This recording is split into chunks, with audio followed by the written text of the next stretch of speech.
All right, dude, we are live. What's up, guys? This is Dem Keys, and today we're going to carry on working on, actually, not working on, we're going to carry on studying the Hugging Face Transformers library. So, yesterday, give me a second, let me open up the documentation again. So, yesterday we took a look at pretty printing, and we were also running through this quick tour section, which we're going to carry on doing today. And who knows, hopefully today we might finish the section. I don't know. Let's see how that works out. um I kind of want to look more into pretty printing because I mean, I'm going to be using it. I'm going to be doing like very basic, how do I say this, I'm going to be, or my use case for it is nowhere near as complex compared to what it might have been made for. My use case for it is fairly simple. Give me a second. Let me just make sure that the audio is coming through well. Dude, I feel like I need to increase the gain on my mic. Initially, I turned it down because there was some interference being picked up, and I had to find a way to kind of minimize the interference. And the interference did get minimized. I didn't get rid of it completely, unfortunately, but I did minimize it to a certain extent.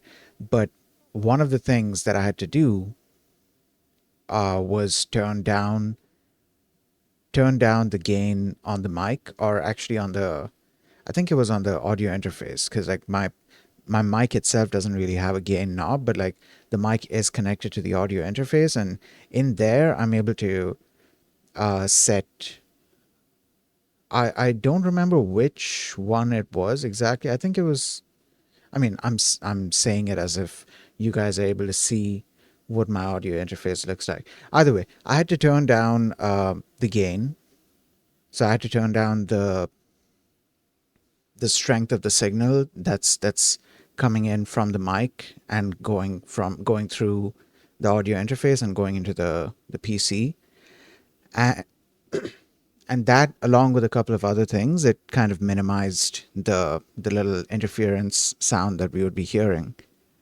But an unfortunate side effect of that is that my vtuber model seems a tiny bit less reactive to my audio, and also OBS. In OBS, I had to turn the gain up. I had to, because I have gain filters on the mic audio source. So I had to turn the gain up there so that it comes in nice and loud on stream, because as it is, I don't like speaking loudly. I usually speak in this volume, but because of that, I kind of have to talk closer to the mic just so everything gets picked up.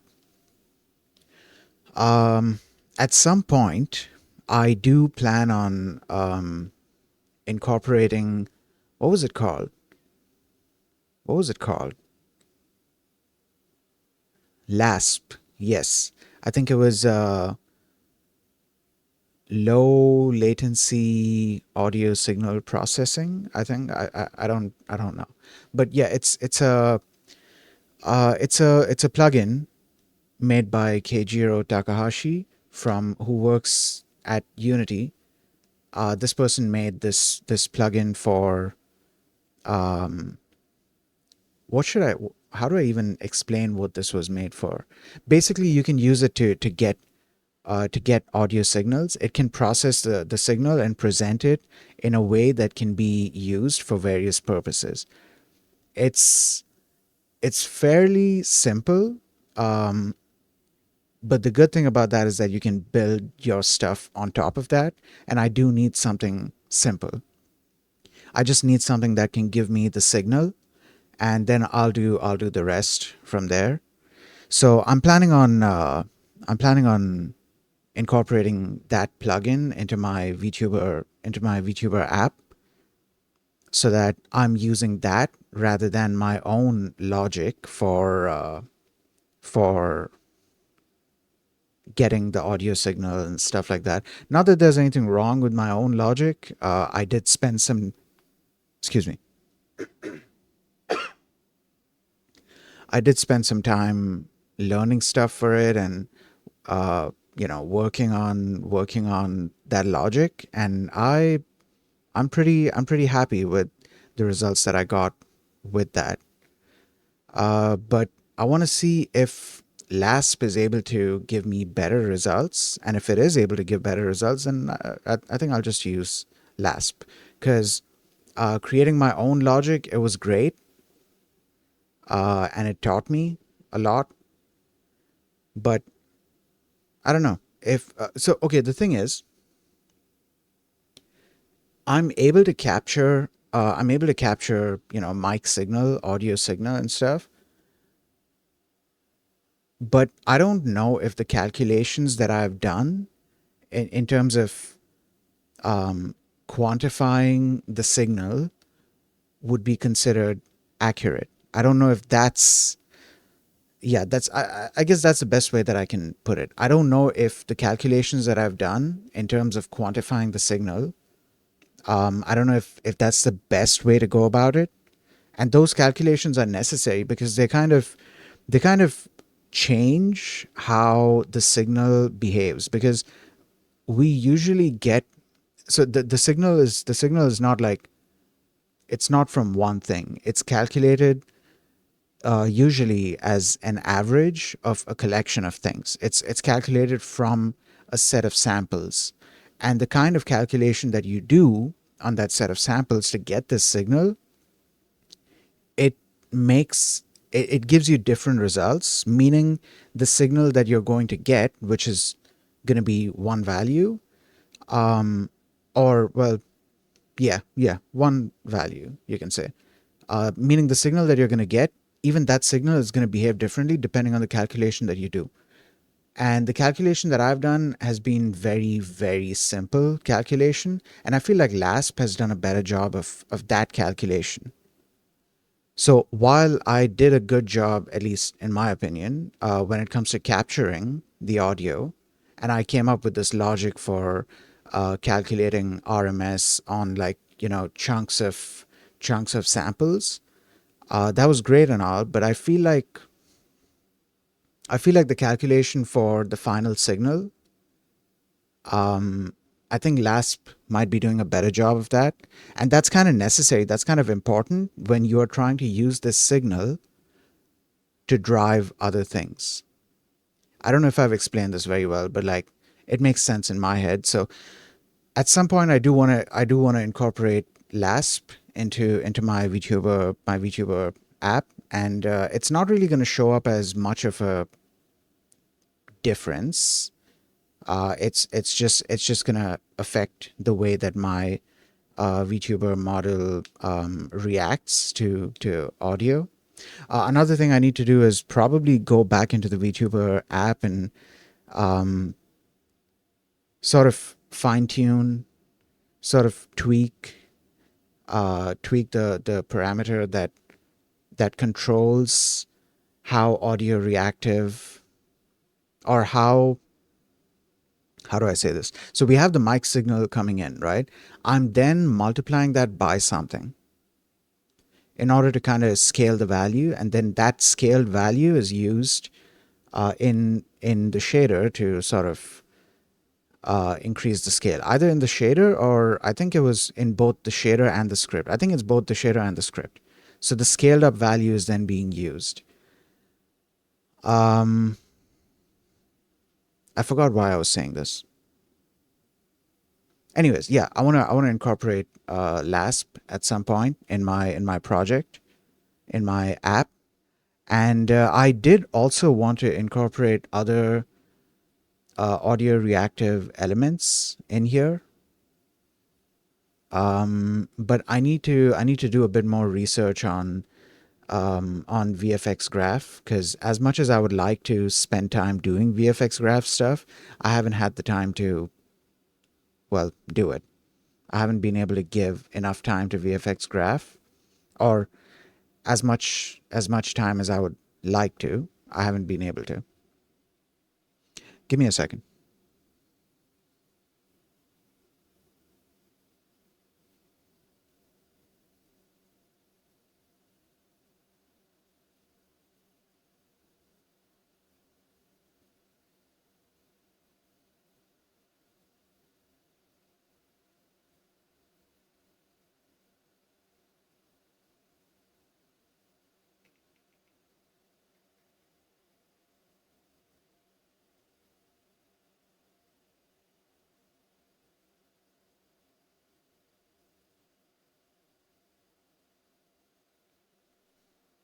Okay. Uh, so what else? What else? What else? Yeah, you know what? That's a better idea. So earlier I just remembered that earlier I was talking about the gain on my mic and stuff like that. I kind of don't want to increase that because that's gonna increase the interference. Um, a better a better alternative to that is kind of increasing the gain on the software side, because increasing the gain on in the audio interface on the hardware side, it increases the amount of uh, interference that comes in. But if I'm sending in a smaller signal, then the interference will be smaller, and when I scale that up through the software, somehow the interference doesn't scale all that much. So like there's a difference between sending in a bigger signal directly from the hardware versus sending in a smaller signal from the hardware and then scaling up the signal in the or amplifying the signal in the software. So I think I'm gonna do the latter. I'm gonna scale up the signal in the software or amplify the signal in the software. Okay, all right. Let's get back to. Oh, see, here's another thing, right? I was mentioning this thing about like the program not picking up stuff as well. But just now when I said okay, it you see that? Okay. It picks it up really well. Um I think to a certain extent it might also have to do with my own way of speaking, because the way that I speak, it kind of like the how do I even say this? Most of the time there's like a chill kind of thing going on, and every now and then there'll be like a spike when there's a change in my tone, and that kind of gets picked up, but then it goes back to the same like quiet kind of thing. um so I think to a certain extent it's that as well. I don't know how to incorporate, or well, I don't know how to account for that when I'm when I'm doing the calculation. Something that I could do is, since the spikes don't necessarily happen as often, what I could do is I could amplify the signal enough that when my usual quiet voice gets amplified, that's fine. But then every now and then when there's a spike, then that's going to get amplified, and it's probably not going to sound that great. But because the spikes are like very minute and they happen less often, so I don't think it's going to impact the audio quality that badly. Okay, all right. Anyways, enough with the audio quality thing. Let's get back to this. So I was talking about Pretty Print earlier. I need to get at least a basic understanding of Pretty Print and the various parameters that it has. I think this should be enough. Yeah, I think this should be enough, dude. I see this and my fucking childish humor is I see pprint.pp and I'm laughing at that. Like, dude. But either way, yeah, we're gonna look at the pp function. I also need to look into the pretty print function because there's a pp function. there's a there's this function, but there's also a separate pretty print function or a separate p print function. Oh, this is an alias. This is an alias for so and so with sort dictionary set to true by default. Okay. Okay. All right. You know what? Good to know. Good to know. So it's essentially a wrapper, which would automatically sort the dictionary's keys or dictionaries' keys. Um, okay. How are we, dude? Okay, so how are we meant to say this? Because like usually when there's something that's it's already plural and you're trying to add apostrophe s to that, you kind of let the plural thing finish and then you just add an apostrophe after that. So like in this case when we are saying dictionary and dictionaries, it already has an s at the end, right? But if you're trying to add an apostrophe s after that, you don't add an apostrophe s, you just add an apostrophe. So it's kind of understood that this is meant to be an apostrophe of, it's understood that um, it's understood what you're intending to do with, you know, the apostrophe thing. But then how is this meant to be pronounced? Dictionaries is, right? I never thought about that.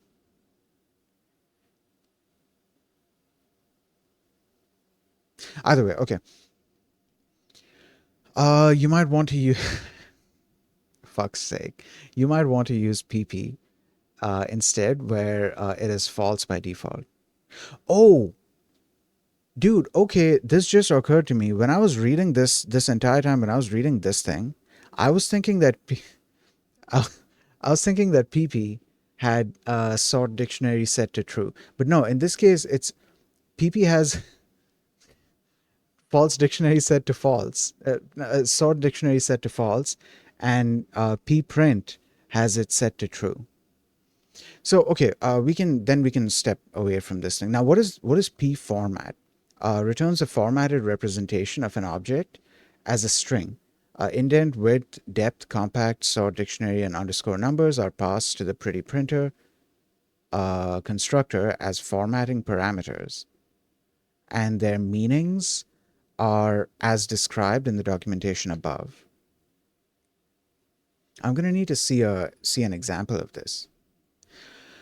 Okay. Determine if the formatted representation of an object is readable or can be used to reconstruct the value using eval. Okay. All right. Without getting it. Wait, what is this? Safe representation. Returns a string representation of object protected against recursion in some common data structures, namely instances of dictionary, list, tuple, or subclasses whose wrapper has not been overridden. Okay, you know what? Yeah. So pretty print. We can step away from pretty print for now. I'm gonna need to look into these parameters so I know uh, how to better use the pp function, and then we can move on from it after that. All right. So we were looking into tokenizer. Real quick, let me do the first run of this notebook because I did load it up before starting the stream. So I'm gonna have to let this cell run, and after this has run, I need to open up the. I need to rerun this. Actually, not this. It was the other one. It was this. Yeah, I need to rerun this so that it downloads the. I'm assuming it downloads the tokenizer and the model separately. But yeah, basically, I need to rerun this so that it can do whatever download it has to do, and then run the thing and do the thing.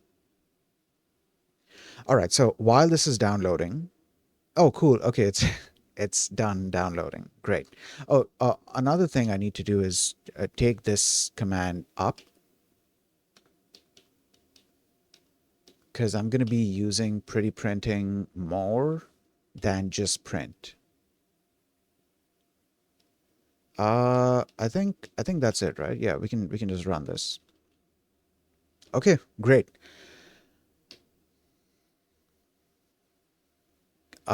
Give me a second.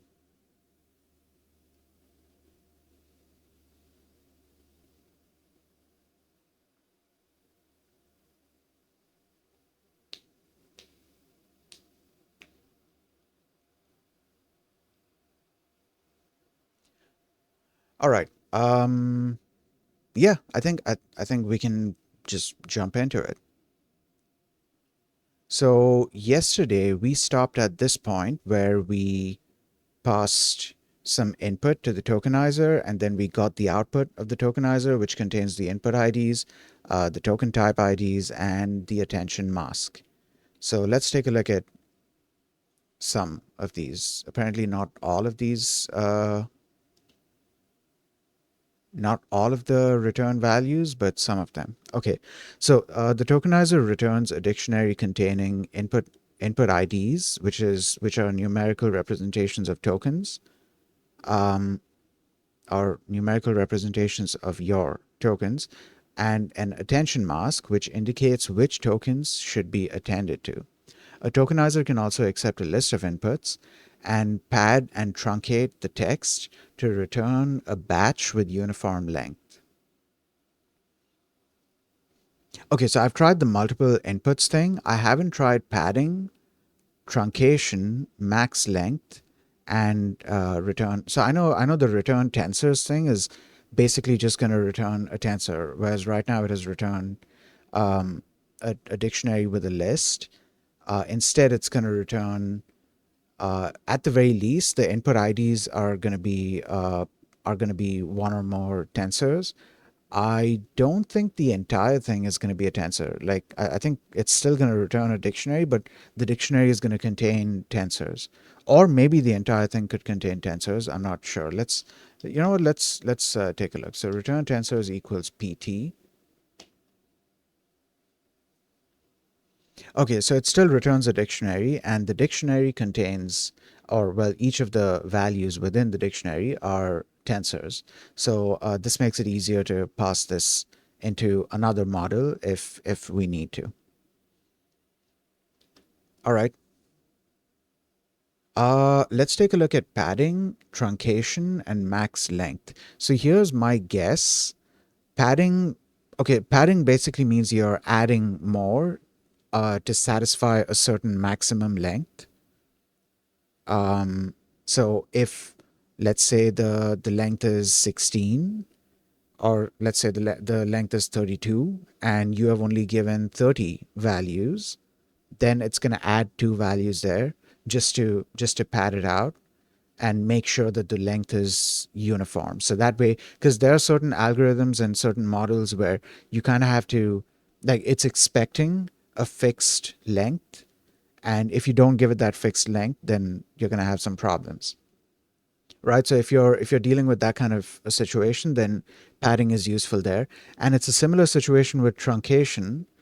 Truncating is basically removing values. So let's say the max value is 32, and or the max length is 32, and you have given it 36, so it's going to remove four of the values. Let's see what happens here. So here I've given it this input. We're not going to do multiple inputs because multiple inputs basically makes it like a multi-dimensional array. Um, give me a second. Let me remove this tensor thing. Yeah, so this is then going to become a multi-dimensional array if I give it multiple inputs. Just to show you. Yeah, here it is. So now this becomes a 1 by 2, I think. Yeah, this becomes a 1 by 2 list. It's a multi-dimensional. list, and the same thing happens with all of them because we've given two inputs, right? And it returns, as long as the thing is one dimensional completely, it just gives one list. But when you give it multiple inputs, then it has to make it multidimensional because each each input has a separate list associated with it. So that's what multiple inputs does. So that's why I'm not going to do multiple inputs while testing this out. Okay, so this, we know that these are the results, right? Let's Okay, let's try a different input. Let's say this is, dude, I need to check and make sure I didn't leave the GPU on. Okay, fine. Great. Okay. What was I doing? Yeah, this is a sentence. Dude, because like Kaggle is, or the people at Kaggle, or let's just say Kaggle.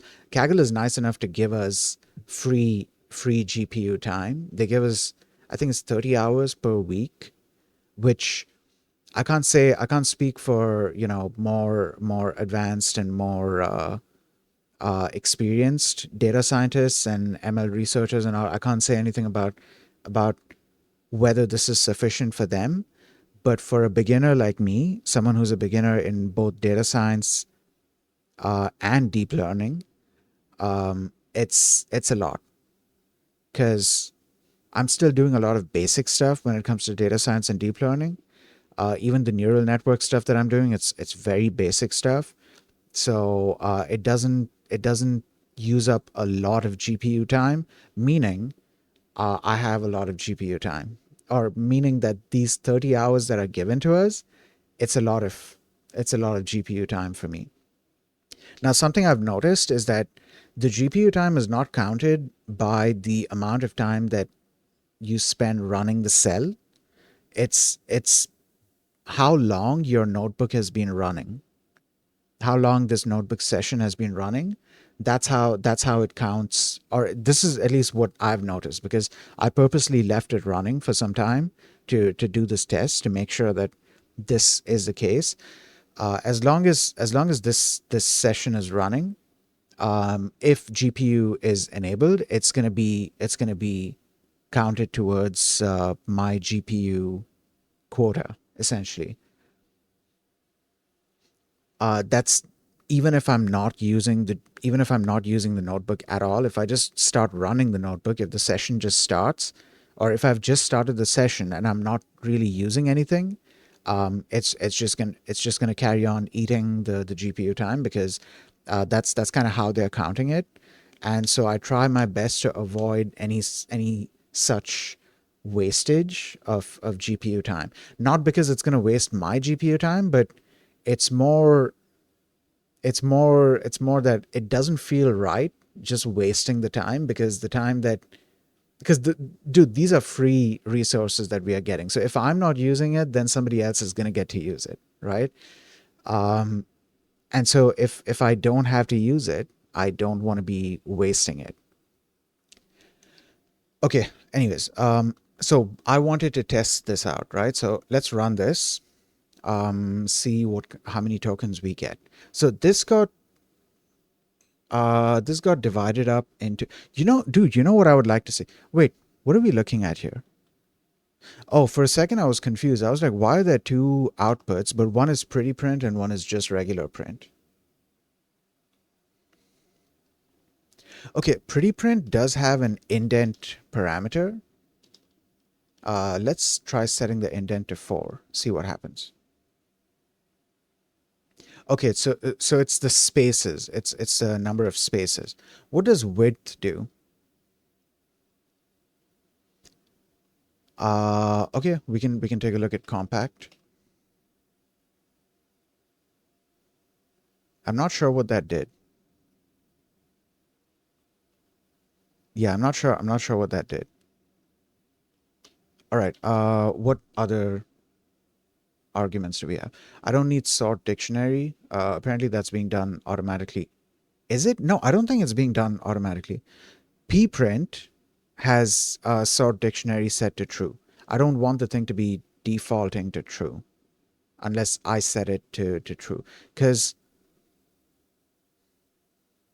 I mean, I don't.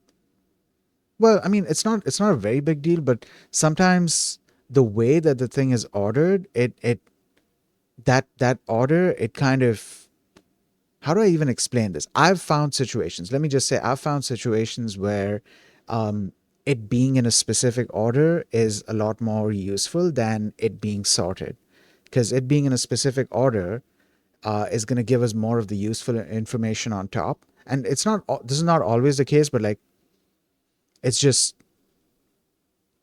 it just happens sometimes like that.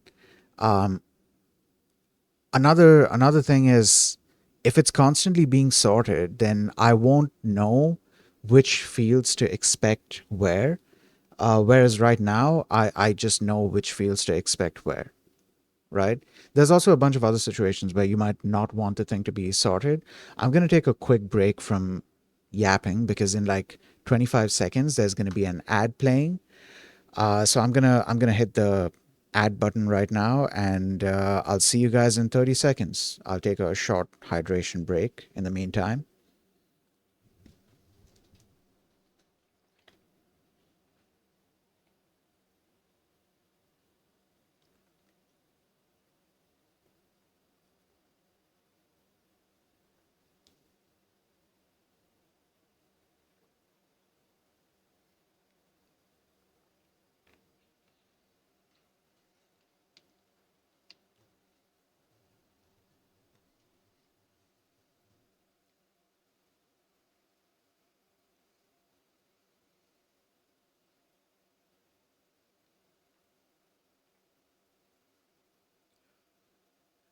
Okay, welcome back. Um, I I still need like 2 minutes. Give me like 2 minutes because I need to do something that is important. Uh, just a second.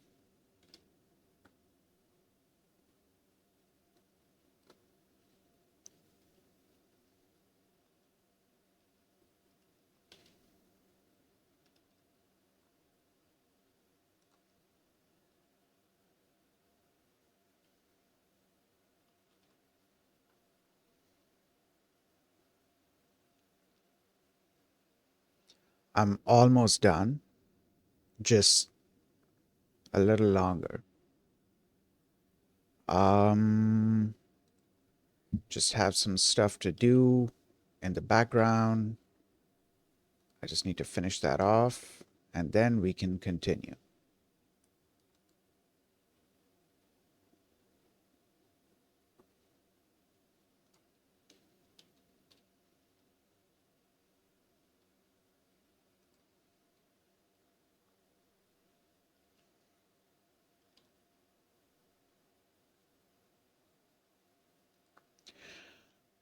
Okay, so what was I saying?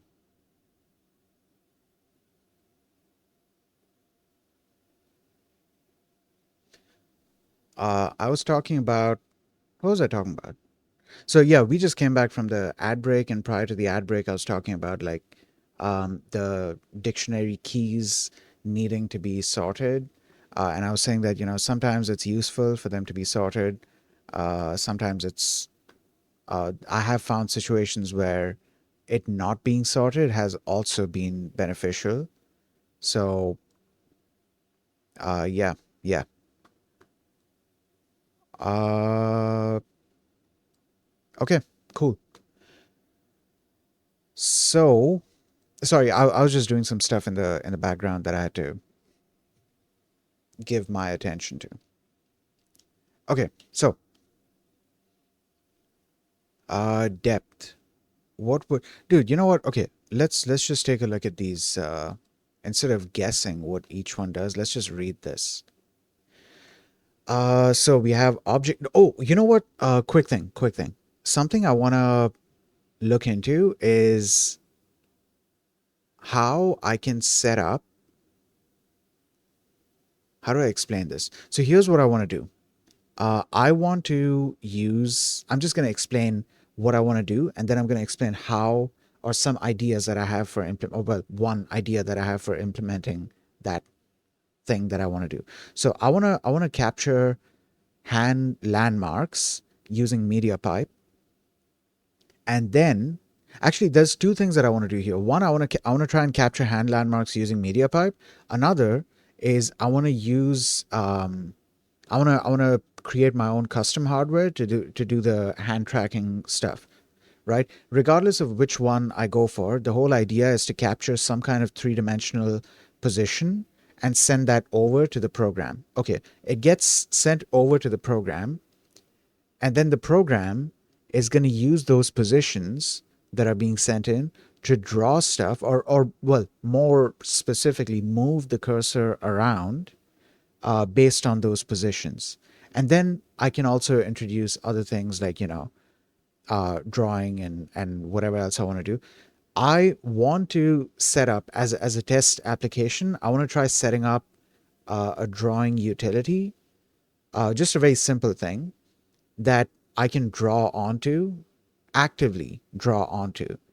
And I know that the implementation of this kind of thing can get a little bit complicated. So I don't want to do the thing from scratch, because the thing is, I have to do this kind of thing where I have like a frame, and the frame doesn't initially have any pixels colored in, and then as we start drawing onto it, quote unquote drawing onto it, those pixels where we are drawing, they start to get filled in.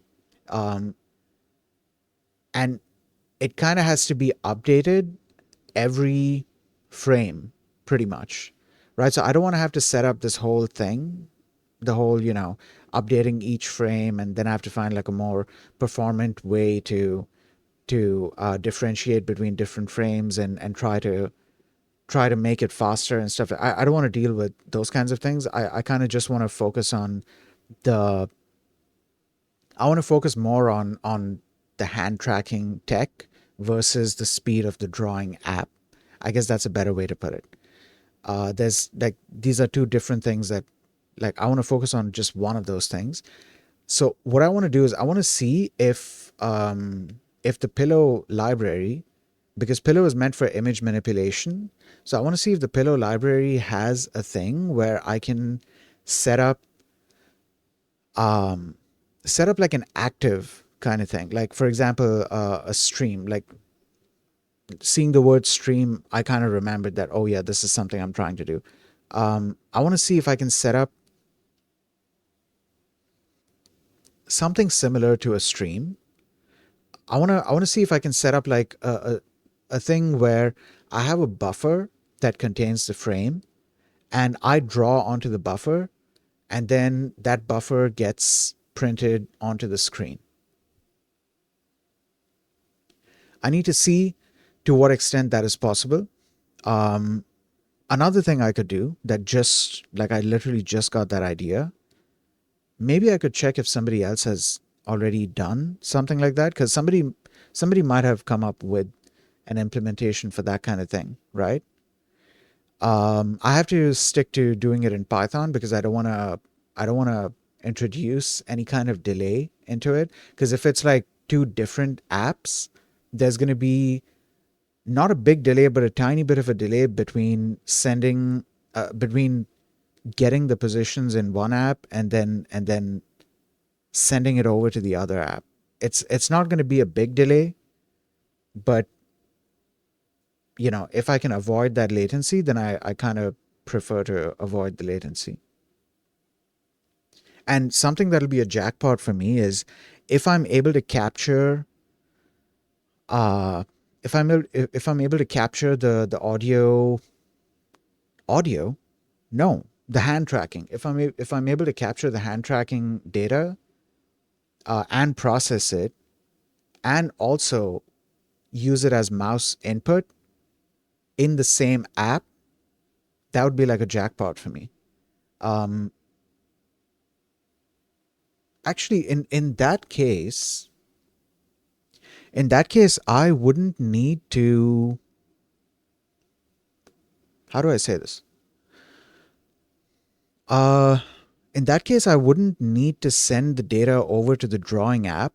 I could just process the hand tracking data and use something like Pi input uh, to send the to how do I what am I trying? I can use the hand tracking data and then use or I can get the hand tracking data and then use Pi input to use it as mouse words, dude. Holy shit! Yeah, I can use Pi input to use the hand tracking data as mouse input, and then in then I can create a separate app for just the drawing stuff. That would be good because that way that app would be running in its own separate process and also its own separate thread. So it wouldn't be taking up the same amount of CPU time that this hand tracking app would be taking. Yeah, yeah. I wanna set up something like that because I have been exploring Pi input and I'm excited about the stuff that I can do with Pi input because I mean, sure, there are limitations, but keeping the limitations aside, there's a bunch of stuff that you can do. I'm yet to explore mouse input through it. I've explored keyboard input. Actually, no, I have explored mouse input as well. No, no, I just remembered. I have explored mouse input, and it was fairly fast. Yeah, it was fairly quick. So yeah, I can use Pi input to read the current mouse position and then or read the current mouse and actually read both the current mouse position and the what do you call it and the current mouse click or stuff like that to sort of draw onto the thing. More importantly, if I'm give me a second.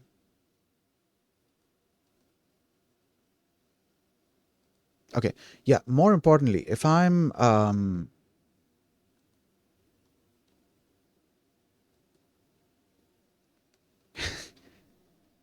sorry, I lost my train of thought. What was I saying? I forgot what I was saying. But yeah, once I've set up this mouse input thing, uh depending on whether it's done through MediaPipe or through custom hardware, because each one has its pros and cons. Custom hardware means I'm going to have to put it onto my hand, right? So there's going to be that minor inconvenience, and I'm also going to have to set up a thing where because I don't want to deal with having to set up rechargeable battery circuitry, which means I'm just going to be attaching a power bank to the thing, right? The power bank has a certain amount of weight. I can get like super small and lightweight power banks, and because they're so small, so they also don't hold power or they don't hold all that much power, but that's not going to be an issue because I'm trying to power an ESP32 with it. So for the amount of time that I'm trying to use the power bank, and for the purpose that I'm trying to use the power bank for, I think I should be able to make it last for some time. Meaning I can get the smaller power banks. Now, one of the things with doing custom hardware, or well, one of the differences that I was trying to say with like one of the differences between doing custom hardware for this and just using MediaPipe is that with custom hardware, I'm gonna have to put it onto my hand. So there's gonna be like a physical thing that I'm gonna have to put on. I'm probably gonna have to set up some kind of like strap or gloves or something that I can put the device onto or stitch it onto or tape it onto. I don't know how I'm gonna do it, but like I'm gonna have to set up something that I can then put onto my hand, right? So there's going to be that minor inconvenience of my hand having something on it, but that device, that custom hardware is going to be way more accurate than MediaPipe. At least that's my assumption. It's going to be way more accurate than MediaPipe, and I think even capturing and sending that data over to the PC is going to be faster. That being said, MediaPipe definitely has its own pros. There's also its own cons. So okay, with the physical hardware, I'm never gonna lose tracking because the what do you call it? The MPU, the IMU, which is an MPU 6050. The IMU is on the device itself, and that device itself is moving. So I'm never gonna lose tracking. It's not like there's some kind of base station or something that's trying to capture that movement. It's the device itself that's capturing it's kind of like a phone. Like phones have their own accelerometers and gyroscopes. It's a similar thing. So if I do custom hardware, I'm never going to lose tracking. Though with custom hardware, there is another issue of stuff like drifting. There's going to be calibration related issues, which I'm going to have to deal with. I just remembered that actually. So with custom hardware, that can be one of the cons where I'll have to deal with calibration issues every now and then. But one of the major pros is that I'll barely ever lose tracking. The tracking could start to drift, so I'll probably lose tracking in that sense. But let me explain what happens on the media pipe side. On the media pipe side, it's one camera that's looking at you. I haven't tried capturing through multiple cameras. I don't want to do that because that's also going to take up more system resources that I just don't want to deal with. So I'm going to be using one webcam that's going to be capturing my hands. A huge pro here is that it's capturing my hands without any sort of tracker, right? It's capturing the images, running those images through one or more models, and then it's those models are spitting out the landmark info. So I don't need to wear anything. It's just gonna capture, like with just my bare hands, it's gonna capture the various landmarks on my hands. One of the cons with MediaPipe or any other similar computer vision library for that matter, one of the cons with this is that it can lose tracking. There can be situations where it's going to lose tracking depending on what it is that you're trying to track. If the camera is not able to see it properly, it can't track it properly. So it's not really the model's fault, it's not the camera's fault. That's just the way it is because you're looking at it from one angle. If I had like multiple angles, it would probably be a different story. But I don't have multiple angles. I just have one angle, right? So there is a potential to lose, or there's a potential issue where we could lose tracking every now and then. However, uh, if I'm able to set up a thing where I'm able to just, I don't know, somehow recalibrate that and get it back on track, then I can work with that. I would have absolutely no problems doing something like that. Something else that I want to try doing is I want to try offloading the media pipe calculations to a whole other device instead of doing it on this system. Uh, I don't know how well that's going to work because that would involve capturing frames on this system and then sending those frames over to the other device where it'll be fed into the model and then the model will do its thing and then it'll spit out the landmarks and then I send those landmarks back to this system. So there'll be a bit of latency there. However small the latency might be, there will be a bit of a latency there that I'm going to have to deal with. Okay. Okay. So yeah, this is the idea that I have. I kind of wow, that was a long tangent. We were supposed to be looking into this. Okay, so stream is what kind of reminded me of that whole thing that I was trying to do. I'll get to it. I'll get to it eventually. I have played around with MediaPipe before. I'm gonna play around with MediaPipe again. Dude, you know what else I could do? In terms of actually, hold on. What if What if I ran, wait, this could work out. This could work out. What if I ran actually this would depend on my internet connection. But yeah, okay, here's what I'm thinking, right? What if I ran the entire model in the cloud? What if I ran the entire model in let's say a Hugging Face space? Like Hugging Face spaces are basically cloud computing stuff, right? So you get a certain amount of free hardware resources there, and then they also have paid hardware resources.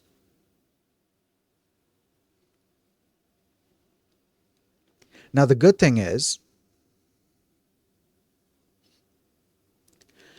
this is running in the browser, right? I could somehow try to give the browser access to the webcam, and then through that give the notebook or whatever Python script I'm running, basically give the space access to my webcam as well,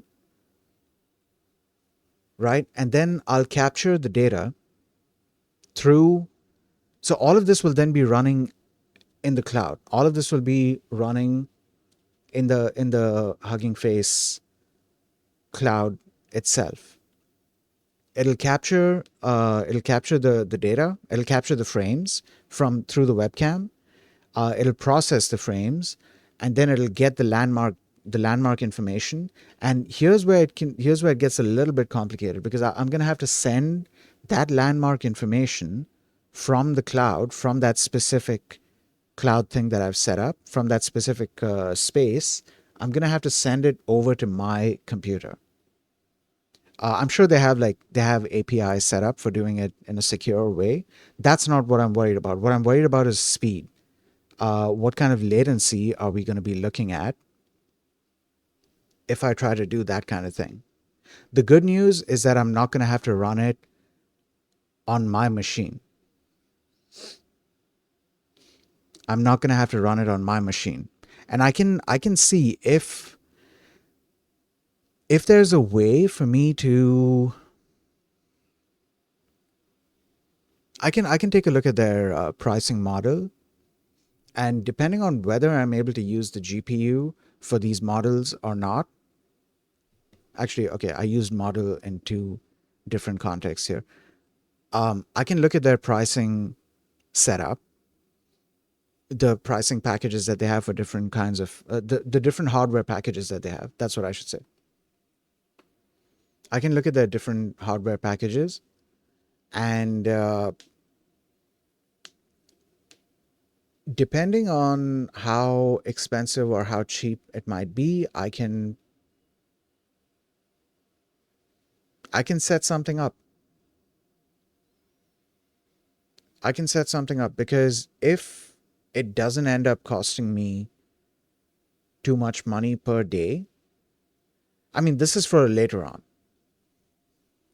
This is for like much later. For now, I'm just going to be using free hardware resources that they give. I'm not going to be paying for it. But eventually, if the need arises, then I can pay for better resources, and then I'll have a nice a nice, what do you call it? Computer vision based mouse solution. For the time being, I think I'm just going to run it locally to make sure that this idea can even work to begin with. Because there's a bunch of things that uh, I kind of want to offload to the cloud, um, and there's only so much that I can do before I end up having to pay, which is fair. Like if I'm doing a bunch of things, I'm using their resources. It's only fair that I pay for it, right? Because it's not like they're getting it for free or they're able to run it for free. They have their own costs and stuff. So like it's kind of silly to expect it to always be free. So if I am using it for stuff, I'm gonna pay. But for the time being, I want to use as much of the free stuff I'm able to, just to get things up and running. Because there's a couple of things like so okay, now we have this mouse hand tracking thing, right? There's also um, speech recognition, speech to text.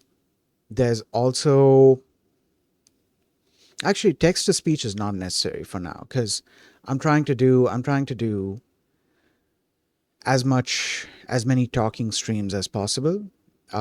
Speech to text is not, though. Okay, speech to text would be necessary when I set up um, my own language model, my own sort of bot, and I want to make the bot talk. Then speech to text is going to be necessary. And if I'm going to be running this stuff in the cloud, then I need to make sure that I can get the information from the cloud as quickly as possible. Because if my connection is not fast enough to get all of the data quickly, then there's going to be a bit of a latency, right? Which is not good. And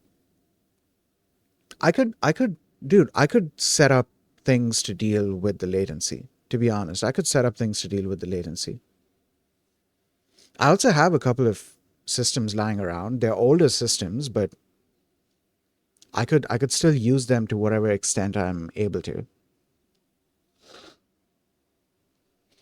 The language model is definitely going to have to run on the cloud because there's no way that I'm running these big language models on my own system. Nah, that's going to eat up a lot of resources. Okay, dude, enough fantasizing and enough um, planning of future projects and stuff. Let's get started with this, or let's continue with this. Sorry, I've got like a sneeze, which is just not coming out, so I keep having to play around with, well, my nose. Okay.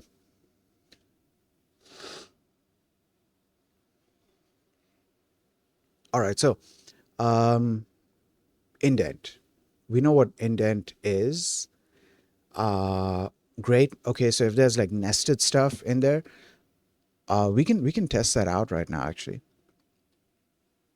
So let's set this up. Okay, let's do that.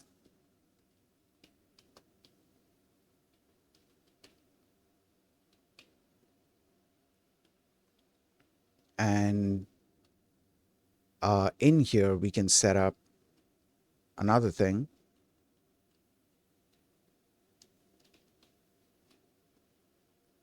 right? And then we can make this like that. Okay. So let's try printing this out. Oh, wait. Um,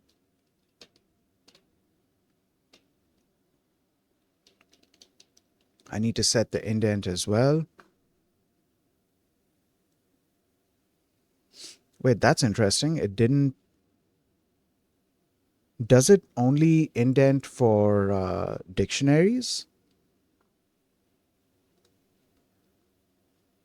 So, okay, how would that look? Like, okay, let's try something. Wait, no, let's not change this.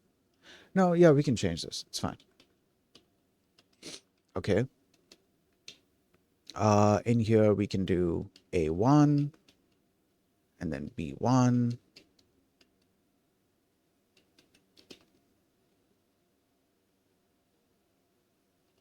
Uh, Indent equals 4.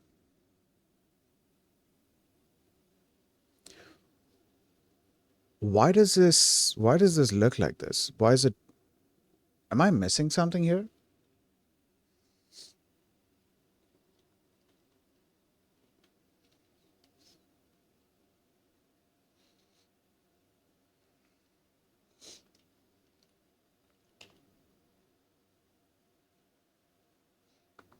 Okay, so that is a dictionary with, that's just a dictionary, isn't it? Let's try printing the type of token. Okay, well, it's print it out as a dictionary, but like the class itself is something else. Oh, wait. What if it needs to be a class? Okay, so let's say class MC01 pass. Okay, B equals MC01 and B dot A equals this, B dot B equals that, and then we try to print out B.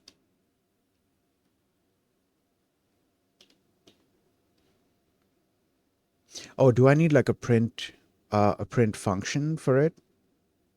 Dude, I'm trying so hard to reproduce this. I feel like I'm wasting my time.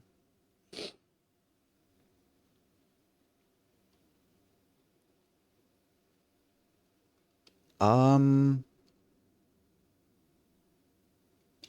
okay, let's try this.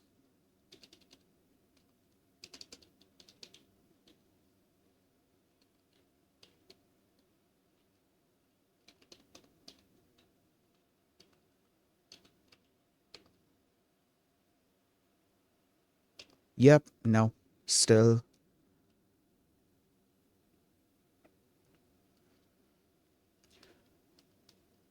How do I reproduce this? Because I was assuming that if it's like a nested list kind of situation, we would be looking at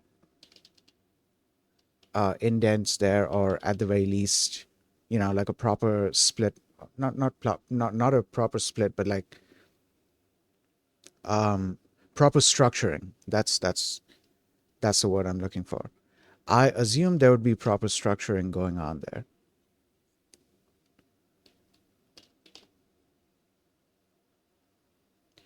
No, it's a similar thing. Okay, what if am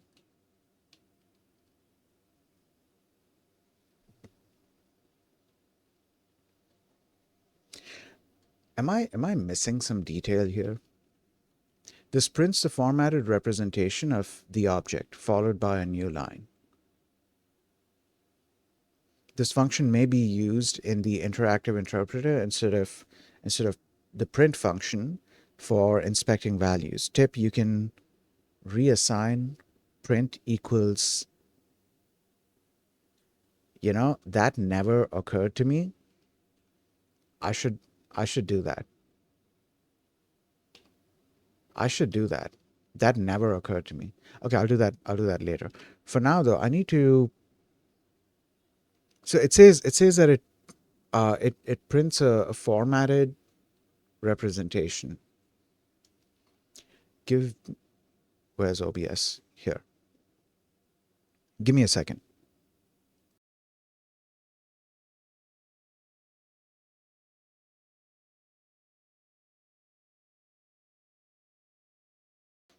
Actually, I need to take a short, like 2-3 minute break. So I'm gonna switch to BRB, and I will BRB.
All right, I am back. Um, yeah. Okay. So let's waste let's waste a little more time in pretty print because I'm trying to understand why is it that this is not printing why is it that this is not printing the thing out in hold on.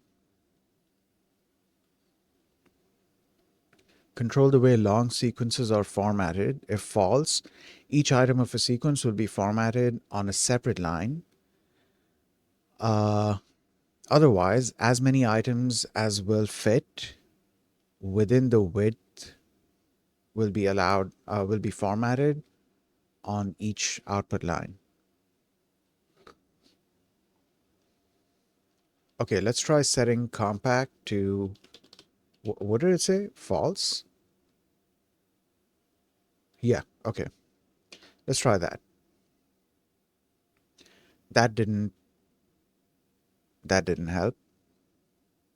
Uh, Width is the desired maximum number of characters per line in the output.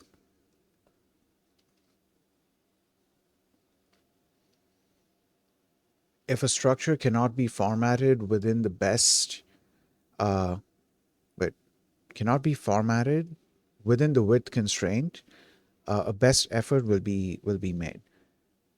Give me a second.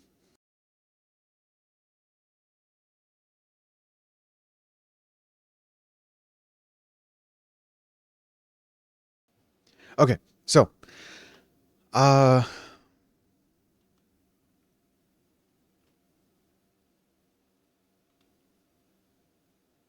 wait, there's a list here. How come this list is being printed? Stuff dot insert 0 stuff print stuff. What?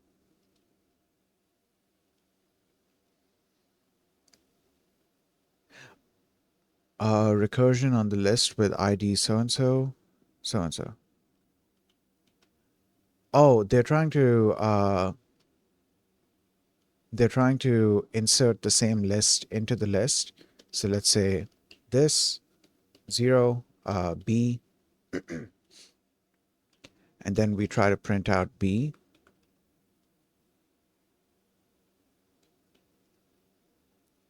Recursion on the list with ID so and so. What if I did a regular print here? Oh, that's interesting. Dude, I don't think I've ever tried list recursion before. Yeah, I don't think I've ever done that.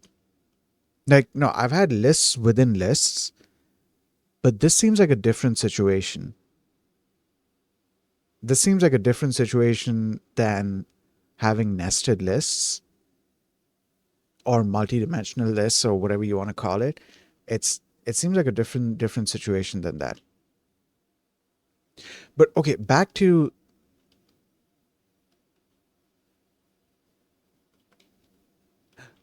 okay, could it be because they are numbers? Like if it's strings, then it prints them out in a different way. Hold on, let's try only this list.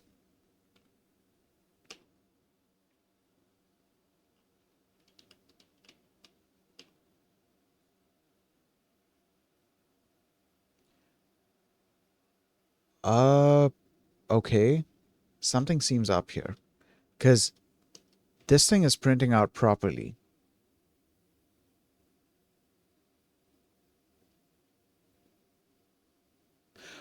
Oh, could it be that the output is okay? Let me try something here. Okay, because I have a doubt that maybe it's because um the output on the first line is big enough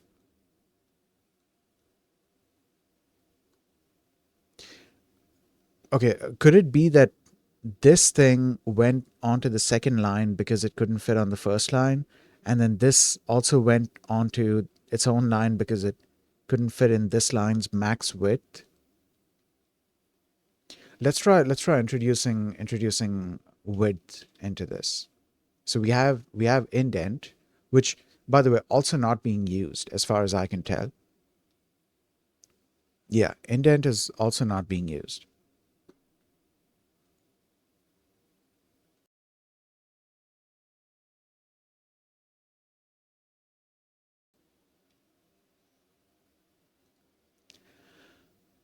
Um, width equals, let's say, 10. There it is. So when it goes to the next line, then it's respecting the indent. If it's on the same line, then it doesn't respect the indent. Now, it said max lines per, how many characters are being used up here? So let's say, um wait, what's the logic here? What logic is this thing following? Because okay, what if I did width 5? No, what if I did width 20? Right. So that works. Let's try. So 1, 2, 3, 4, 5, 6, 7, 8, 9, 10. All right. So is it that because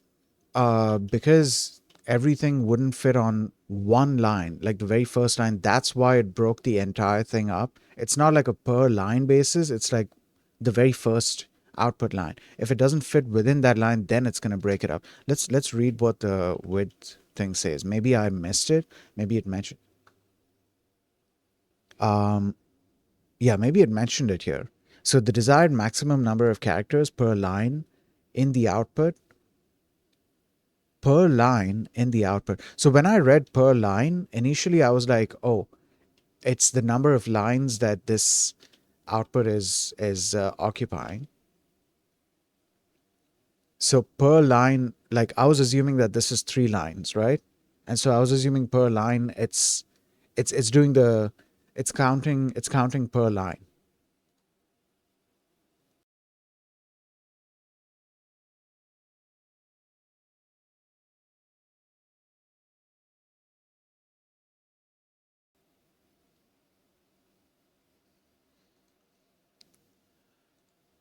Okay. All right, cool. So I get it now. So now if I try to print out A, we should have the results we are looking for. And it's also respecting indentation and stuff. Oh, this is interesting. Hold up. So it said 5. What if I set this to 10? What if I set it to 15? 20? See, what I'm trying to do is I'm trying to get this on one line. So I want to see how many characters I'm going to have to allow. Oh, there it is. I'm guessing it's each of these spaces is being counted as a character as well. So let's try counting this. 1, 2, 3, 4, 5, 6, 7, 8, 9, 10, 11, 12, 13, 14, 15. This is so dumb, dude. 16, 17, 18, 19, 20, 21, 22, 23, 24. Okay, so if I would have made this 23, there it is.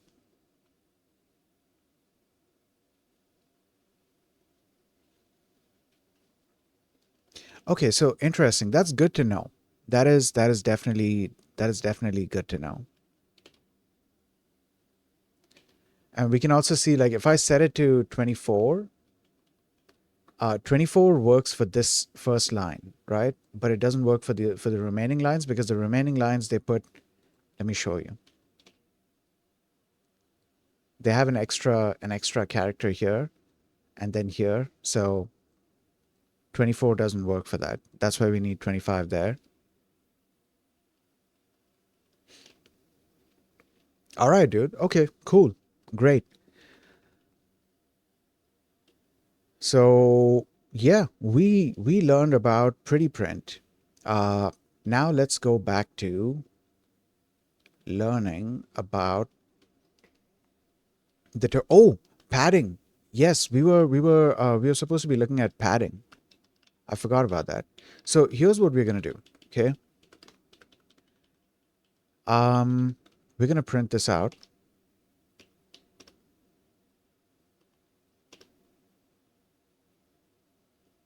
So that is our output. All right, great. Now, what was I trying to do? Padding. Okay. So, token type IDs, token input IDs. What if, okay, so we have what? 7. So, what if I set padding to true and max length to 10?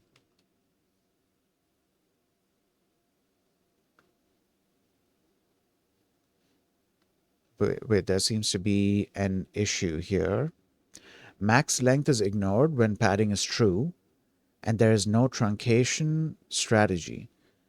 Truncation strategy? I thought it was just supposed to be a number. Yeah, it just says truncation equals true. Okay. Uh, let's set truncation to true as well.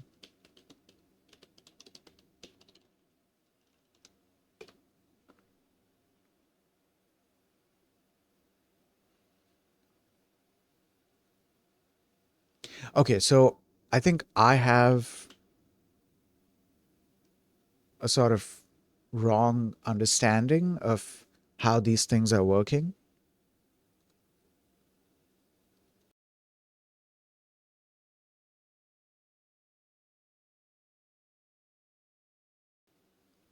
Yeah, I might have a wrong understanding of how these things are working. So I need to look into this more. Where was I? Give me a second. I've got like a bunch of windows open and I'm bouncing between a bunch of different windows. Um, Check out the pre-process tutorial for more details about tokenization and how to use an auto image processor, auto feature extractor, and auto processor to process image, audio, and multimodal inputs.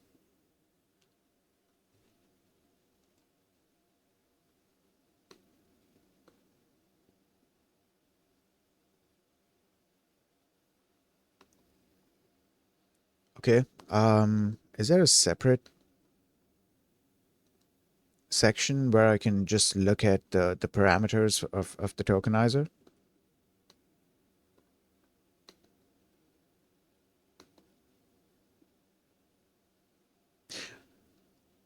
Let's try searching for padding. Padding side, truncation side, max model length. What is this for? Pre-trained tokenizer. The side on which the model should have padding. Oh, it's not the number. Okay.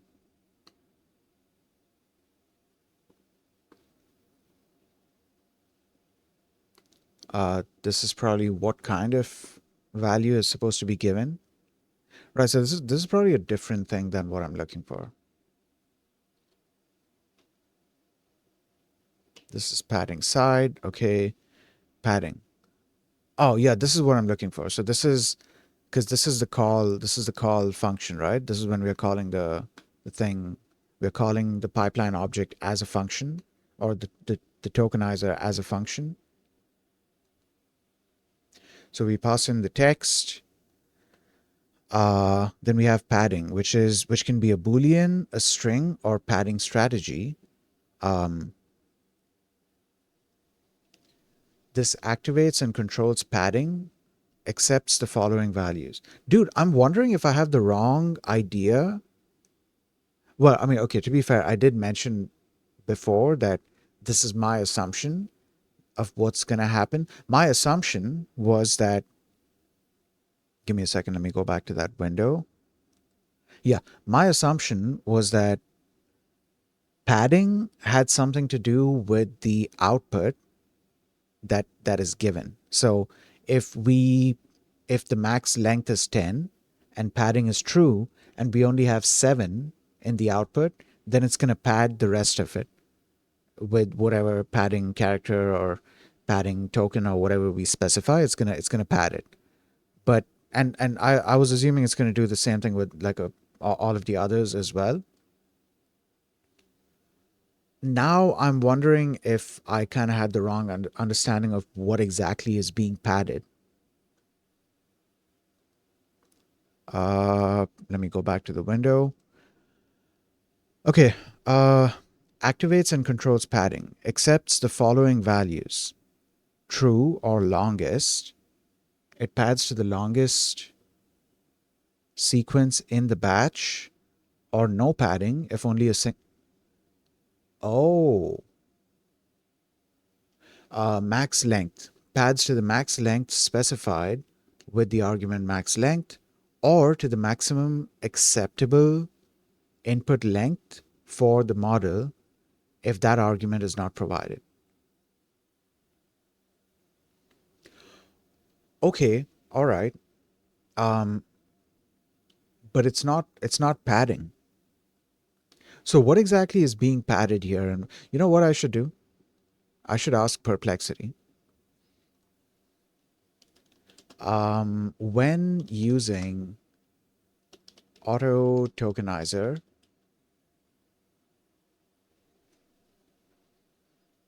hold on. It's an auto tokenizer, isn't it? Let me just go back here. Yeah, this is hold on. This is auto tokenizers. This is the tokenizer class, and this is auto. Am I looking at the right documentation? Or is there supposed to be like different documentation for the auto versions of these classes? Okay, let's just take a look at. I mean, I think I'll still get the answer from Llama.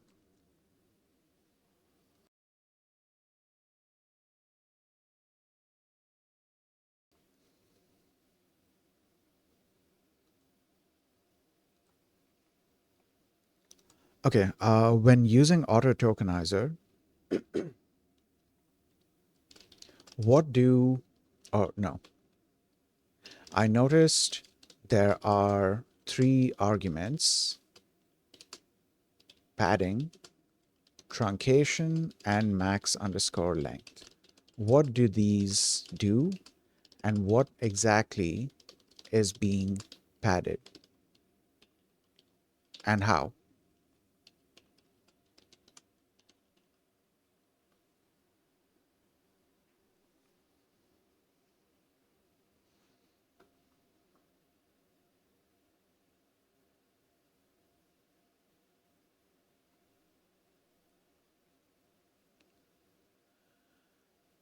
Okay, this is a nice long answer.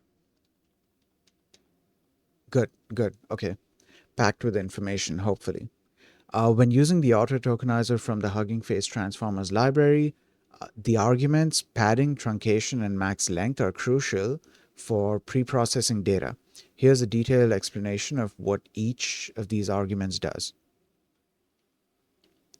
Padding. The padding argument controls how the sequences are padded to ensure that all to ensure they all have the same length.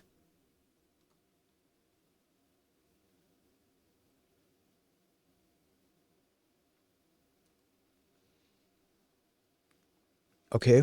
Um,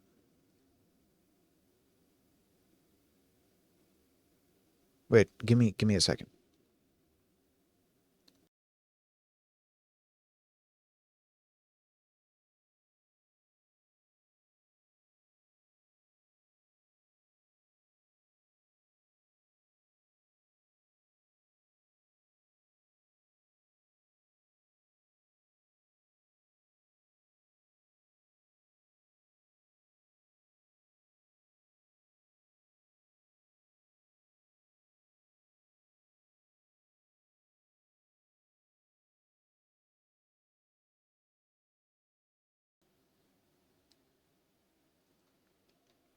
Okay, so true or longest pads the sequences to the length of the longest sequence in the batch. If you only provide a single sequence, it will still be padded to its own length.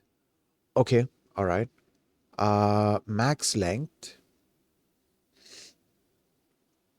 pads the sequences to a length specified by the max length argument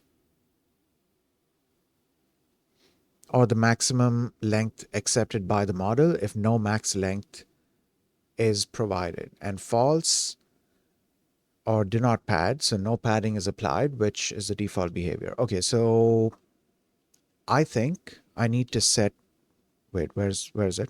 Here. I think I need to set padding. I didn't know that I could set it to, dude, you know what's interesting? I keep forgetting that Python is a dynamically typed language, meaning, um, give me a second.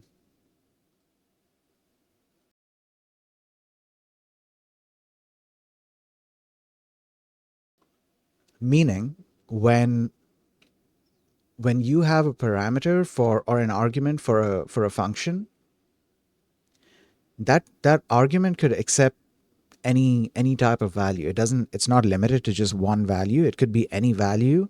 And then depending on the type of the value that's passed in, you can do different things. I keep forgetting that. Um, okay, so in this case, I think we can set max length. There we go. There's the result that I was looking for. It's padded. So I was right in my assumption that padding is for the output, and it's padding the output like this. Okay, let's take a look at truncation next. The truncation argument controls how the sequences are truncated to a specified length. Here are the possible. Okay, quick thing. What if we have not provided anything for truncation, right? And then we provide. Wait, where is it? Here. And then let's say the output of the tokenizer exceeds what's allowed. Okay, is it padding? I'm not sure if it's oh shit, I missed the add timer.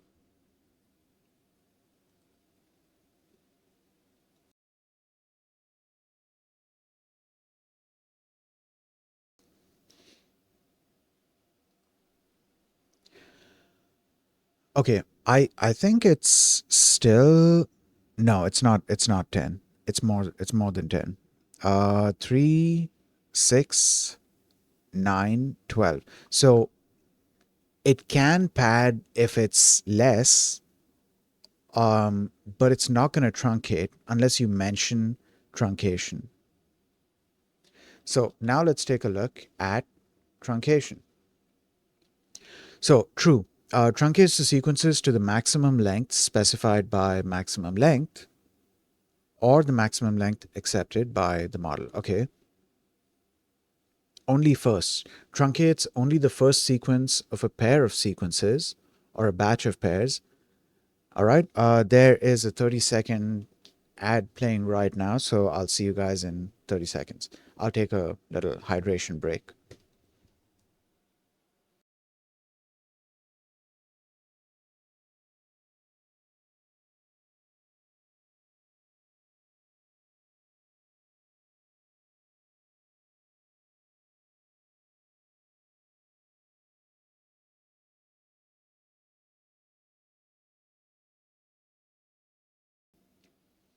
All right. Welcome back. Uh, give me a second. Right. So we have only first, then we have only second. Truncates only the second sequence of only the second sentence Sentence. Okay, truncates only the first sentence of a pair of sequences. Right, so it's got to be two strings then, right? Two separate sequences or a batch of pairs of sequences to the specified maximum length, or only the second. I wonder why they are doing this pairs thing. I wonder if there's like a very specific reason, and does that have something to do with the fact that in certain mechanisms, pairs are used for something? Because this seems like an oddly specific thing, like only first or only second, and they've actually made provision for pairs. Like the assumption is that there could be pairs, or there could be, well, a batch of pairs of sequences. But again, it comes back to pairs. Like we are working with pairs. Yeah, that's interesting. Okay, longest first truncates token by token, removing tokens from the longest sequence in the pair. There we go, pair again, until the proper length is reached, or false, do not truncate. Okay, so if I set truncation to true, we should be seeing,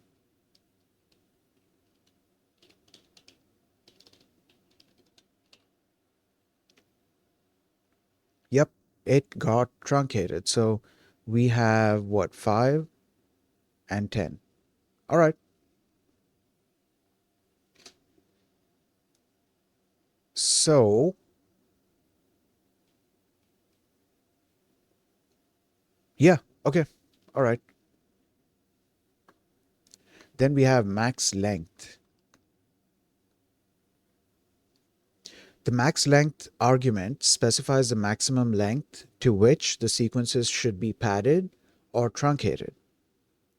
Here are the key points. Okay.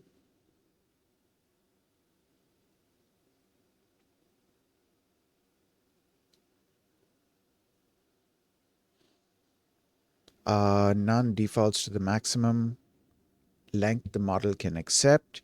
If the model has no specific maximum input, then truncation, maximum input length, truncation, or padding to maximum length is deactivated. Okay.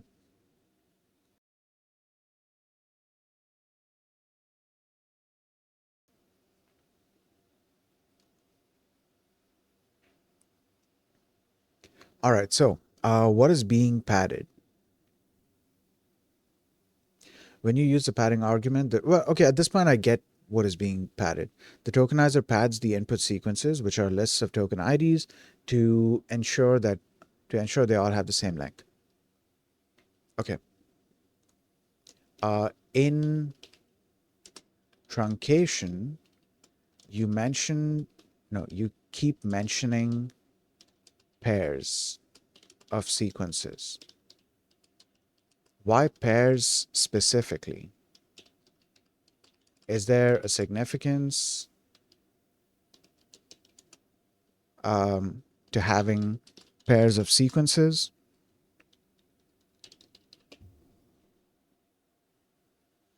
In the context of the Hugging Face, oh, hold on, let that finish.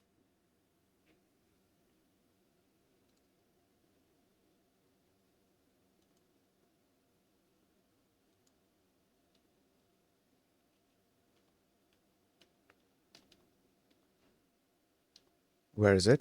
Here. In the context of the Hugging Face Transformers library, the concept of pairs of sequences is significant, specifically when dealing with models that require input in the form of two sequences, such as various NLP tasks. Here's why pairs of sequences are important. Pairwise input requirements. Many NLP models, particularly those based on BERT. Wait, pair. Okay, is the first sequence just the role, and the second sequence is like the content? Is that why they do pair? Okay, fine. Let's carry on reading.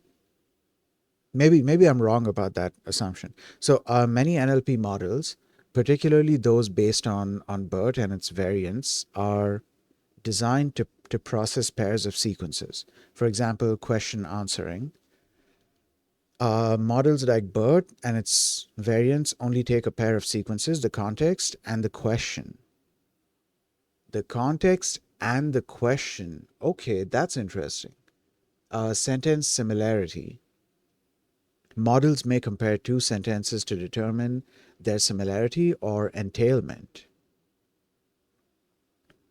Okay, I don't get that. Well, okay, I get the comparing two sentences thing. I didn't get the entailment part. Okay, text classification with context. In tasks like sentiment analysis or text classification, the input might include a pair of sequences such as a review and a product description. When you are working with such models, you need to pre-process the input data to ensure it conforms to the expected format. This is where padding and truncation come into play. Truncation strategies for pairs. Okay, yeah, we have read that already. Okay, hold on.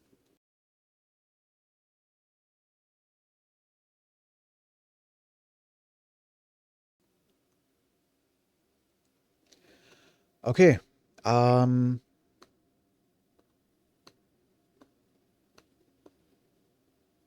right. Okay. All right. We can move on from this. Cool. So we learned something. All right. Auto model.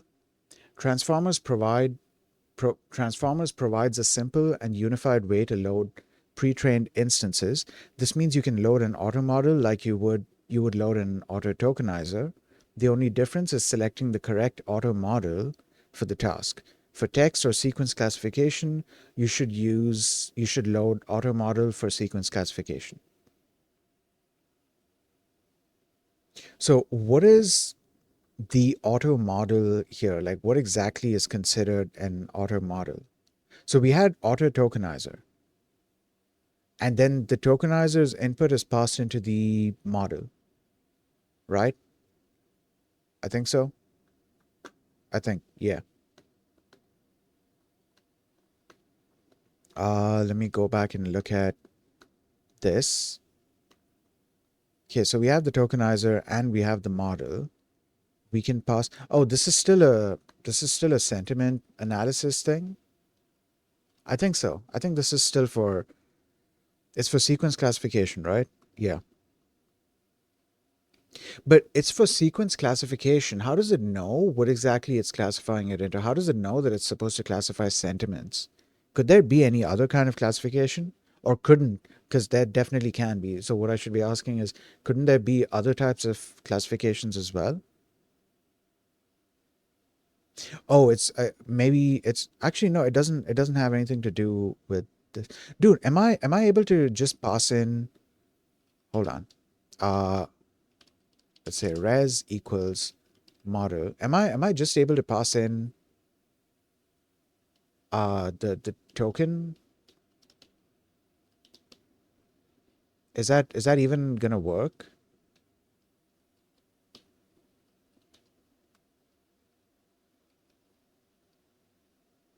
I don't think that's gonna work. There's probably some stuff I have to do.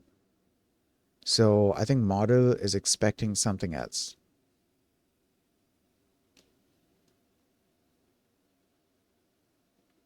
List indices must be integers or slices, not tuple. List indices must be okay. Um right. Okay, what if we do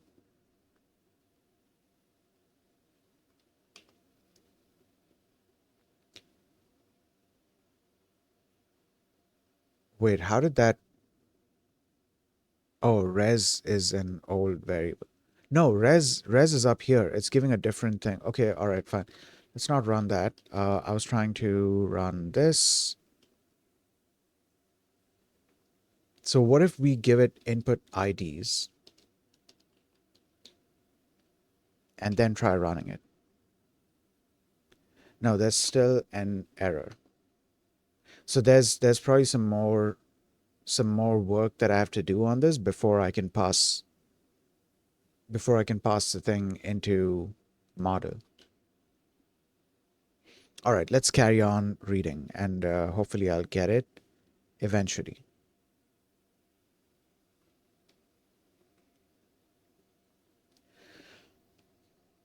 Okay, see the task summary for tasks supported by an auto model class. All right, okay. So auto model is used for uh, basically auto model of whatever. I've seen a couple of different ones, like for image as well, for sequence. I forgot what the audio one is called, but there's stuff for audio as well. Okay, all right.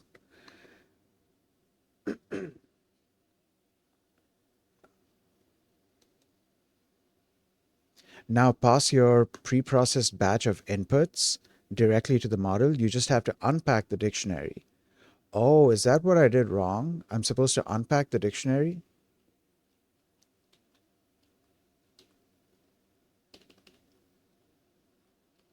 So then this gets passed in as keyword arguments? Nope, still something wrong here. Hold on. PT batch. What am I looking at? I'm looking at PyTorch. Okay. This is the model. Okay. What is PT batch supposed to be? PT outputs, PT model. This is PT model. Okay. What is PT batch supposed to be? TF batch, PT batch. PT batch is here, where padding is true, truncation is true. Oh, could it be because it's not a tensor? So let's try return tensors PT. You're joking, dude. Wait, no, is it done? Is it done running? Yeah, it's done running. Okay. So the issue was the fact that actually it might have been multiple issues. One was definitely the fact that it's not a tensor. Um, just a second.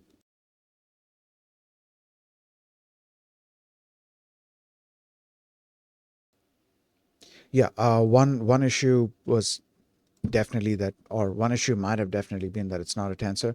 I think this might have been the other issue though. Because what if I don't unpack it? Does that still work? No, because it's expecting keyword. It's expecting those as keyword arguments. Dude, this is one of those things where I end up having to revisit the thing every now and then again, just to understand how the thing is working. All right, so what got returned? Which Oh, this is what I'm looking at. Okay. So this returned the logits, right? Um,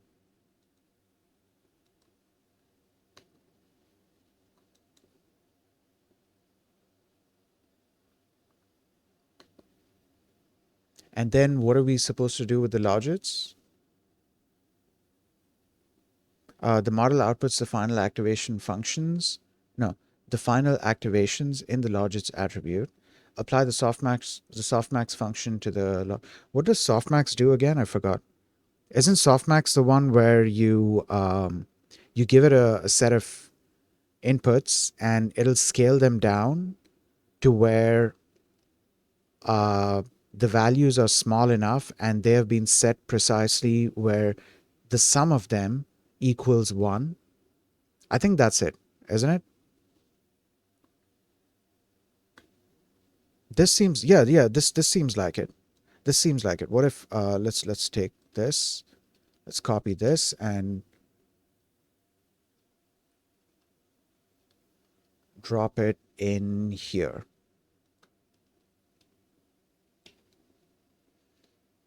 Oh, wait. Um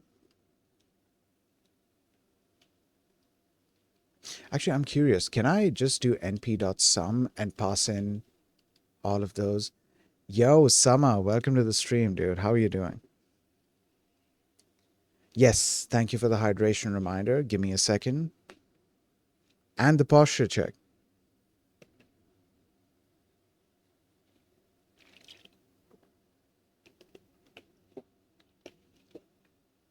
Give me a second. I'm just gonna get up and walk around a little bit. So that'll be like the posture check and stretch.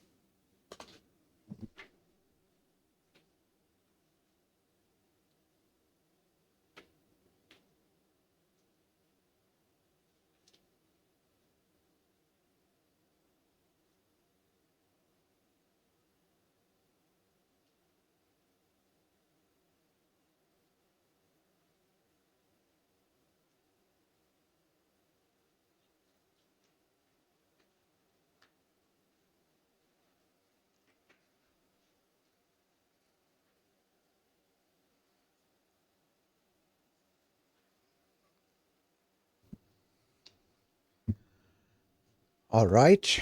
Okay. So yeah, I wonder if I can use this sum function in this way. Is that gonna work? Oh yeah, no, no, no. What I could do is this.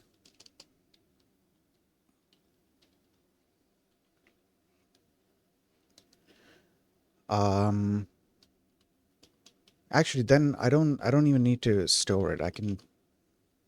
There it is. Yeah. So the output is 1. And yeah, that's what the softmax function does. So after we get that, how do we proceed further?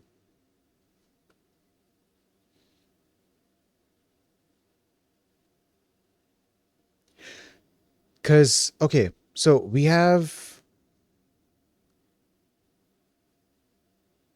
like how do we know what exactly this is classifying it into? Oh yeah, wait a second, wait a second. I just remembered. If we um if we just ran this, the classifier thing, then it gives us this, right? 5 stars. So that means we should only have a list of 5 values being returned. Like if I'm understanding this correctly, we should have a list of 5 values being returned, and once we pass the 5 values through the softmax function, we should get the probabilities of each, or yeah, we should get the probabilities of each of those values. The 5 values are 1 star, 2 star, 3 star, 4 star, and 5 star. And we should get the probability of which value it probably is, or which label it most probably is. We can test this out. We can test this out. So let's say probability equals res. How am I doing this? Also, how do I do the do I just use the functional version of PyTorch, like the functional functions from? Yeah, we just use the functional ones. Okay. Uh, dim -1. Output logits. Okay, cool. Right. Okay. So prediction equals. Oh, I need to add import. What is it? Torch. Yeah. Torch.nn.functional.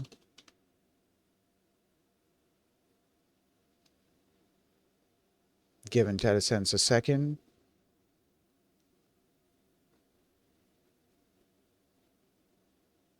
or more, I guess.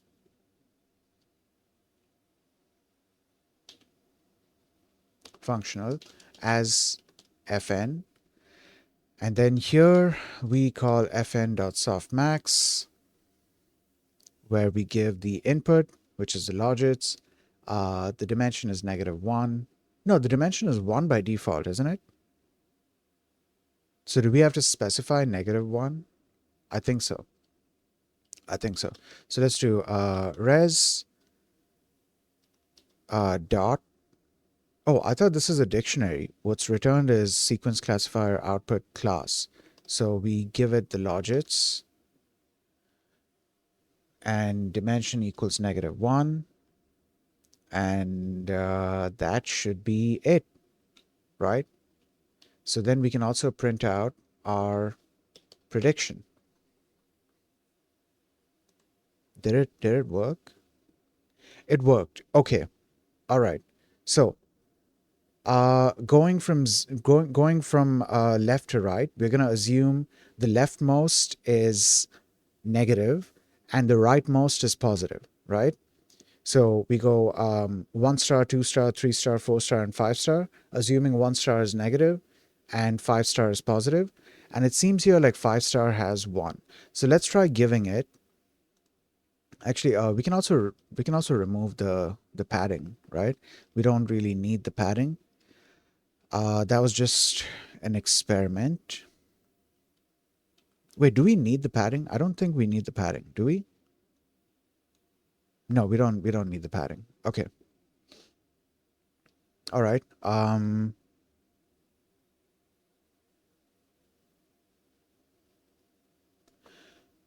Okay. What was I gonna do? Yeah. So this is kind of a neutral thing, right? Let's try saying I'm having. Oh shit. Wait. I mean, I could just use double quotes here, but I'm kind of curious. What if I give it this? Does that work?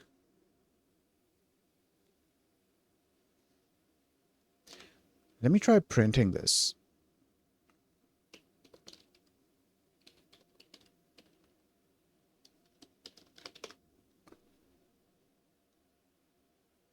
Okay, that works. Great. But I mean, for the sake of simplicity, let's just do this. I'm having a bad day. Also, I want to see what the neutral thing looks like. Yeah, it's for the most part neutral. It couldn't decide. Yeah, this is actually neutral. So it's leaning less towards negative stuff, and it's kind of distributed between 3 star, 4 star, and 5 star. So it couldn't really decide which one it is. And it's one of them is definitely gonna win, but it's just like by a small margin. That's kinda interesting. Okay, so we're gonna run this and see the output. It should be negative, so the leftmost value should be higher, right? Okay, so yeah. Well, the first and second value, so the leftmost and the one before that are the highest, and then the middle one, which is 3 star, that's lower, and then 4 star and 5 star are even lower and even lower. So this is how classification works. Interesting. Okay, cool. I'm slowly starting to like connect the dots now.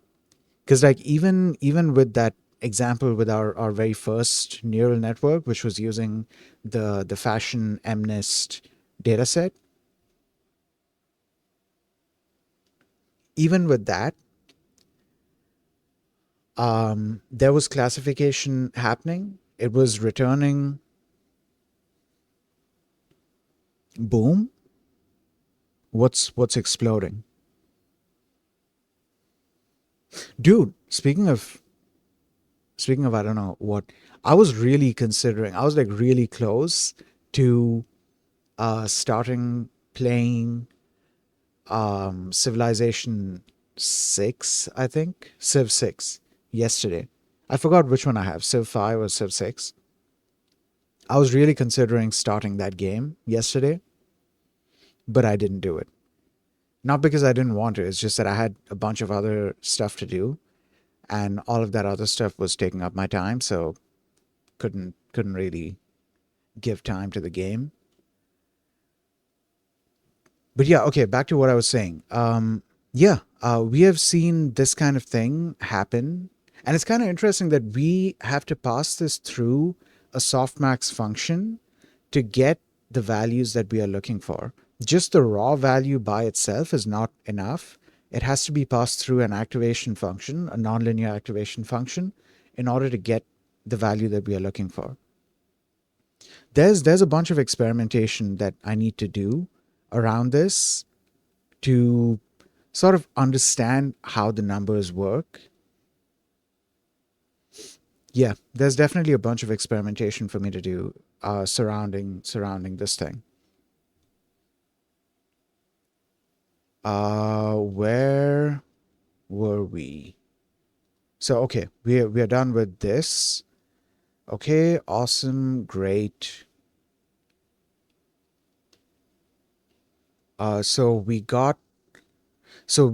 took the input, we tokenized it, we got the tokens, we passed the tokens along with the entire dictionary into the model function, right? We got the results. The results contained a bunch of stuff, including logits, and we then passed the logits through an activation function.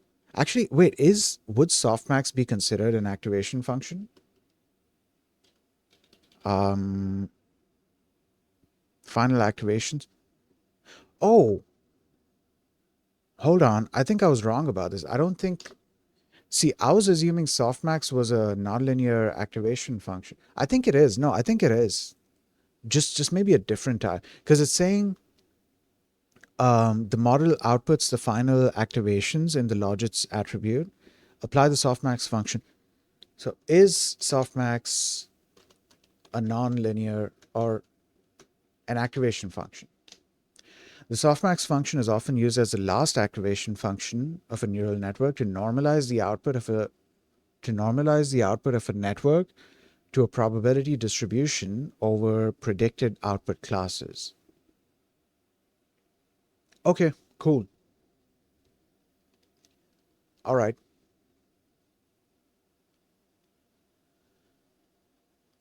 Whether it's non-linear or not, I'm gonna have to find that out later. Because right now, even if I did find out whether it's non-linear or not, it's just gonna be like, oh yeah, okay, it is or it isn't. I still need to see in practice what non-linearity versus linearity looks like. Like I understand the concept of them, but I still need to see in practice how they are applied when it comes to neural networks or the results of neural networks. Okay, so we get the output and then we are done. All okay, so this is a note. All transformers models, PyTorch or TensorFlow, output the tensors before the final activation function, like softmax, because the final activation function is often used with loss. The model outputs are special data classes, so their attributes are auto-completed in an IDE. The model outputs behave like a tuple or dictionary. You can index with an integer or slice or a slice or a string, in which case attributes that are none are ignored. All right, good to know. So next we have the saving thing, and then what else? Custom model builds. Trainer. Wait, we are going into training right now when there's a separate what do you call it? When there's a separate fine-tuning tutorial. I wonder what we are doing here. Like what kind of training are we going to be doing here? Okay, that being said, um I think I'm going to end the stream here. I have some cooking to do. Maybe I'll start up the stream again after I've kept everything on the stove and then I'm letting it slow cook for a while. Maybe I'll start up the stream again. I know I said that yesterday, but I ended up just not doing it. I'll probably do it today. Yeah, I'll probably do it today. Maybe, I don't know. I have to see, because another reason I'm ending right now is because I've been streaming for 2 hours. I've been talking for 2 hours, so it's going to start to affect my voice. So I'm going to give my voice a bit of a break, and I'm going to carry on reading this and finish all the way to the end, hopefully. Let's see. I don't know. I don't think I'm going to raid anyone now, just at the off chance that I decide to start up the stream 1 hour later. Uh, yeah, yeah. Okay, that's going to be it for now. Sama, thanks for stopping by. Thanks for hanging out and chatting. Appreciate it. Anyone else who might have been lurking in the chat, thanks for hanging out. Appreciate it. Um, I will either start up a stream in the next hour, or maybe I'll stream again later in like 12 hours. I'm not sure. It'll be one of them, or shit, I don't know. Maybe even none of them. In which case, I'll see you guys tomorrow then, I guess. I don't know. I'll see. I'm going to carry on doing this research and studies and stuff. I hope you guys have a nice day, and I'll see you all next time. Peace.